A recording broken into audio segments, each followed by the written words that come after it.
Saya minum Elmen Advance Group, tinggi protein dengan HMB untuk cegah penyusutan otot. Topik selanjutnya, Saudara, Mahkamah Konstitusi memutuskan menghapus syarat ambang batas pencalonan presiden atau presidential threshold 20%.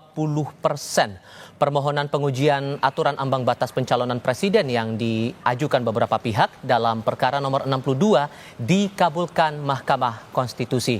Menurut pertimbangan MK, persyaratan ambang batas pencalonan presiden 20% kursi DPR atau memperoleh 25% suara sah nasional di pemilu sebelumnya yang tercantum dalam pasal 222 Undang-Undang Pemilu bertentangan dengan pasal 6A ayat 2 Undang-Undang Dasar 1945. Pokok permohonan menimbang bahwa pemohon mengadili. 1. Mengabulkan permohonan para pemohon untuk seluruhnya.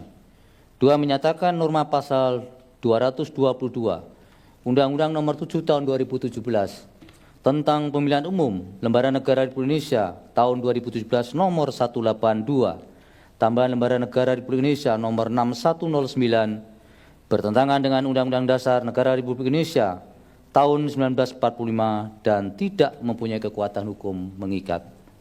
3. Memerintahkan pemuatan putusan ini dalam Berita Negara Republik Indonesia sebagaimana mestinya. Penghapusan ambang batas pencalonan presiden 20% membuat semua partai politik peserta pemilu berhak mengusulkan pasangan calon presiden dan wakil presiden. Sehingga pengusulan pasangan calon oleh partai politik atau gabungan partai politik peserta pemilu tidak didasarkan pada persentase jumlah kursi di DPR atau perolehan suara sah secara nasional.